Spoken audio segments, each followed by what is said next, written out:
नमस्कार। तो चलिए शुरू करते हैं आज का अभ्यास। आज का अभ्यास हमारे पिंपल्स की समस्याओं को दूर करने के लिए आपको अच्छे से अच्छे योगासन बताए जाएंगे, जिसमें पहला योगासन है हमारा त्रिकोणासन।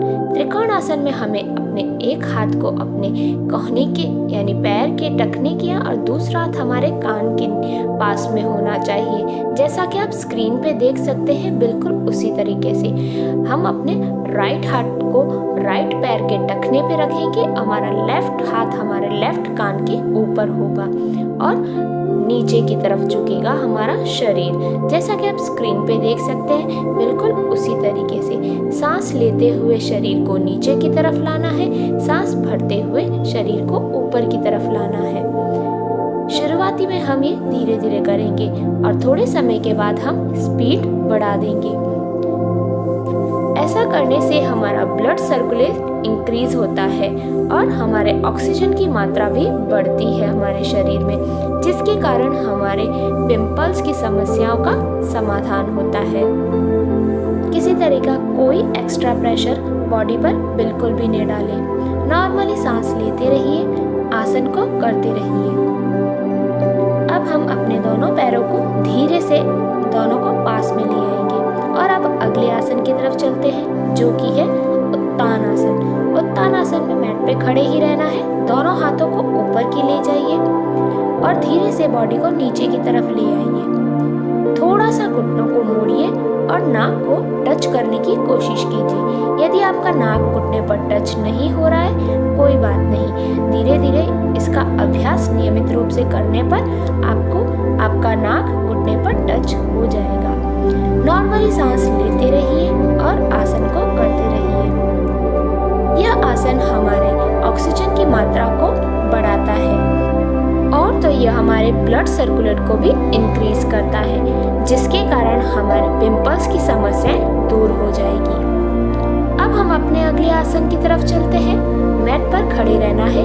दोनों पैरों में थोड़ा सा गैप कर दीजिए और दोनों हाथों को क्रॉस में रखिए, यानी लेफ्ट हाथ राइट पैर पर और राइट हाथ लेफ्ट पैर पर। कुछ सेकंड इसी अवस्था में रहेंगे। फिर हम धीरे से दोनों हाथों को मैट पर रखेंगे और दोनों पैरों को पास में लाने की कोशिश करेंगे। धीरे से दोनों हाथ अपने पैर पर रखने की कोशिश करेंगे। कुछ सेकंड के लिए इसी अवस्था में रहकर हम धीरे से ऊपर की तरफ आएंगे। नॉर्मली सांस लेते रहिए। अब हम अपने अगले आसन की तरफ चलते हैं। मैट पर बैठ जाइए। दोनों पैरों को मैट पर फैला दीजिए। हमारा अगला आसन है जानु शीर्षासन, जिसमें हमें अपने एक पैर को अपने शरीर के पास रखना है और दूसरा पैर सीधा मैट पर होना चाहिए और हमारा सर घुटने पर और दोनों हाथ पैर के तलवों पर होना चाहिए। ऐसा करने के बाद कुछ सेकंड के लिए हम इसी अवस्था में रहेंगे। 5 से 10 सेकंड तक हम दोनों हाथों से अपने पैर को पकड़ के रखेंगे। उसके बाद हम सीधे हो जाएंगे। हम फिर से इसी क्रिया को दोहराएंगे। दोनों हाथों से अपने पैर के तलवों को पकड़ लीजिए और अपने नाक को घुटने पर टच करने की कोशिश कीजिए। अब हम ये क्रिया इसी तरीके से दोहराते रहेंगे। अपनी सांसों को नॉर्मली लेते रहिए। किसी तरीके का कोई एक्स्ट्रा प्रेशर बॉडी पर नहीं डालना है। अब हम ये क्रिया अपने दूसरे पैर पर करेंगे। जो पैर हमने सीधा रखा था, अब वही पैर हम शरीर के पास रखेंगे। जो शरीर के पास था वो हम सीधा करेंगे और अपने दोनों हाथों को अपने पैर के तलवे को पकड़ने की कोशिश करेंगे। ध्यान रहे, आपका घुटना मुड़ना बिल्कुल भी नहीं चाहिए। यदि आप अपना हाथ अपने तलवे को पकड़ नहीं पा रहे हैं तो कोई बात नहीं, आप मैट पर हाथ को रख सकते हैं, पर कोशिश कीजिए कि आप अपने सर को या फिर नाक को घुटने पर टच कर सकें। किसी तरीके का कोई एक्स्ट्रा प्रेशर आपको बॉडी पर बिल्कुल भी नहीं डालना है। अब हम अपने अगले आसन की तरफ चलते हैं। हमारा अगला आसन है कोबरा पोज। कोबरा पोज में हम मैट पर उल्टे लेट जाएंगे। दोनों पैरों को पास में रखना है। पैर के पंजे बिल्कुल तने हुए होने चाहिए और हमारी थाइस भी बिल्कुल तनी हुई होनी चाहिए। अब हम अपने शरीर को थोड़ा सा ऊपर की ओर उठाएंगे।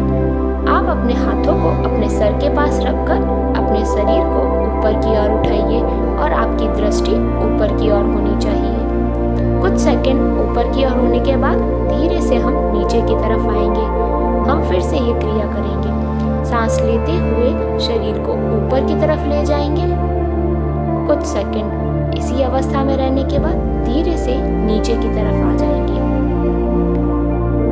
कोबरा पोज का नियमित अभ्यास करने से हमारे पिंपल्स की समस्या दूर होती ही है, साथ ही साथ हमारे पेट से जुड़ी समस्याओं का भी समाधान होता है। कोबरा पोज हमारे पाचन तंत्र को मजबूत बनाता है, जिसके कारण हमारे फेस पर ग्लो के साथ साथ पिंपल्स की समस्या को भी दूर करने में यह आसन बड़ा ही कारगर माना गया है। थोड़ा रिलैक्स करने के बाद धीरे से मैट पर बैठ जाएंगे। अगले आसन की तरफ चलते हैं। हमारा अगला आसन है पवन मुक्तासन, जिसमें हमें मैट पर सीधे लेट जाना है। दोनों पैरों को मैट पर आगे फैलाइए और धीरे से बॉडी को नीचे मैट पर रखिए। अब हम अपने एक पैर को मोड़कर अपने छाती के पास ले आएंगे। अपने दोनों हाथों की सहायता से अपने घुटने को अपने छाती पर टच करने की कोशिश करेंगे। ध्यान रहे आपकी गर्दन मैट पर ही रहनी चाहिए। अब हम ये क्रिया अपने दूसरे पैर पर करेंगे। अपने घुटने को मोड़कर छाती की तरफ लाने की कोशिश करेंगे। कुछ सेकंड इसी अवस्था में रहने के बाद हम फिर से ये क्रिया अपने दूसरे पैर पे करेंगे। पहले लेफ्ट पैर पे, फिर राइट पैर पे। नॉर्मली सांस लेते रहना है। अब हम फिर से अपने लेफ्ट पैर पे करेंगे। पहले हम अपने राइट पैर पे कर रहे हैं, अब लेफ्ट पैर पे करेंगे। अपनी सांसों को नॉर्मली लेते रहिए। अब हम दोनों पैरों को मोड़ देंगे और अपने हाथों की सहायता से अपने छाती के पास अपने घुटने को ले आएंगे। किसी तरीके का कोई एक्स्ट्रा प्रेशर आपको बॉडी पर बिल्कुल भी नहीं डालना है। पवन मुक्तासन का नियमित अभ्यास करने से हमारी गैस की समस्या का समाधान होता है। गैस के कारण भी पिंपल्स की प्रॉब्लम रह सकती है, इसलिए हम इस अभ्यास को नियमित रूप से करने पर हमारे पिंपल्स की समस्याओं का समाधान हो सकता है। एक बार फिर से दोनों घुटनों को मोड़कर अपने हाथों की सहायता से छाती के पास ले आएंगे। कुछ सेकंड इसी अवस्था में रहेंगे। पवन मुक्तासन हमारे पिंपल्स की समस्याओं को दूर करने में बड़ा ही कारगर माना गया है। अभी दोनों पैरों को मैट पर सीधा कर देंगे। सांसों को नॉर्मल कर दीजिए और धीरे से उठ जाइए, मैट पर बैठ जाइए। अब हम अपने अगले आसन की तरफ चलते हैं।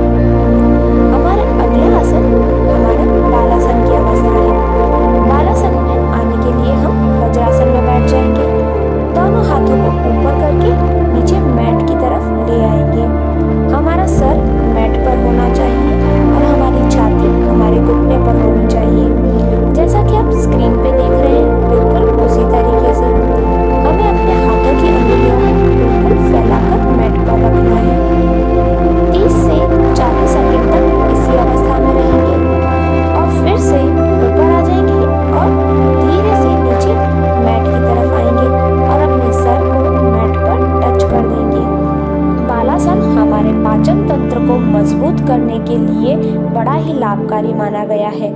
जब हमारा पाचन तंत्र मजबूत होगा तो हमारे गैस की प्रॉब्लम बिल्कुल भी नहीं होगी और गैस की प्रॉब्लम नहीं होने से पिंपल्स की प्रॉब्लम भी दूर होती है। इसीलिए ये बड़ा ही कारगर माना गया है पिंपल्स के लिए। नॉर्मली सांस लेते हुए अब हम अपने अगले आसन की तरफ चलते हैं। हमारा अगला आसन हमारा कपालभाति प्राणायाम है, जिसमें हमें सुखासन की अवस्था में बैठते हुए दोनों हाथों को घुटनों पर रख दीजिए। हथेलियां हमारी आकाश की तरफ होनी चाहिए और पेट से हमें अपनी सांसों को बाहर की ओर करना है। कपालभाति को पिंपल्स की प्रॉब्लम के लिए बड़ा ही अच्छा प्राणायाम माना जाता है। कपालभाति के नियमित अभ्यास करने से हमारी पिंपल्स की प्रॉब्लम का समाधान होता है। अपनी सांसों को शुद्ध करने के लिए कपालभाति को बड़ा ही लाभकारी माना गया है। कपालभाति के नियमित अभ्यास से हमारा ब्लड सर्कुलेट इंक्रीज होता है, साथ ही साथ हमारा ऑक्सीजन क्वालिटी भी इंक्रीज होती है, जो हमारे पिंपल्स की प्रॉब्लम को दूर करने में लाभकारी माना गया है। अब हम आपको कुछ क्रियाएं बताएंगे जिसके कारण हमारे पिंपल्स की प्रॉब्लम दूर हो जाती है, जिसमें हमारी पहली क्रिया है बलून फेस। पिंपल से छुटकारा पाने के लिए आपको अपने मुंह को बलून के आकार में फुलाना होगा। उसके बाद 10 सेकंड तक काउंट करते हुए फुलाए रखें। ऐसा आप दिन में किसी भी समय कर सकते हैं। कुछ दिन तक अगर आप इस आसन को नियमित तौर पर किए जाएं तो पिंपल्स की समस्या दूर हो जाएगी। अपने फेस को बलून की तरह फुला के रखना है। 10 सेकंड तक हम इसी अवस्था में रहेंगे। उसके बाद फिर से नॉर्मल हो जाएंगे और फिर से हम इस क्रिया को दोहराएंगे। यह क्रिया हमें 3 से 4 बार करनी है। आप स्क्रीन पे देख सकते हैं, बिल्कुल इसी तरीके से करना है। अब हम अपनी अगली क्रिया की तरफ चलते हैं, जो कि है फेस ट्विस्टिंग। फेस ट्विस्टिंग करने के लिए आपको अपने होठों को पाउट बनाकर उसके बाद अपने गालों को दाईं ओर घुमाकर 5 सेकंड तक काउंट करें और उसके बाद हम फेस को सीधा कर देंगे सामने की तरफ और बाएं तरफ ले जाएंगे और पाउट करेंगे। 5 सेकंड होल्ड करके रखेंगे। इसे नियमित तौर पर करने से चेहरा काफी सुंदर हो जाता है और पिंपल से भी छुटकारा मिल जाता है। यह योगासन पिंपल्स को खत्म करने के लिए रामबाण इलाज माना गया है। अपनी सांसों को नॉर्मली लेते रहना है। 3 से 4 बार यह क्रिया दोहराएंगे। अब हम तीसरी क्रिया की तरफ चलते हैं, जो कि है फिश फेस। फिश फेस में फेस को फिश की तरह करना है। जैसा कि आप स्क्रीन पे देख रहे हैं, हमने अपने होठों के किनारों को अंदर की तरफ किया है और बीच वाला हिस्सा फिश की तरह होना चाहिए। जैसा कि आप स्क्रीन पे देख सकते हैं, बिल्कुल इसी तरीके से फिश फेस के मछली की तरह आकार बनाकर 10 सेकंड के लिए रोकना है। यह नियमित तौर पे करने से हमारे चेहरे पर पिंपल्स की समस्याएं बिल्कुल ही खत्म हो जाएगी। 10 सेकंड तक होल्ड करके रखेंगे। उसके बाद में नॉर्मल फेस करेंगे और फिर से हम यह क्रिया करेंगे। यह क्रिया 2 से 3 बार करनी है। आपको वीडियो कैसा लगा कमेंट करके ज़रूर बताइएगा। धन्यवाद।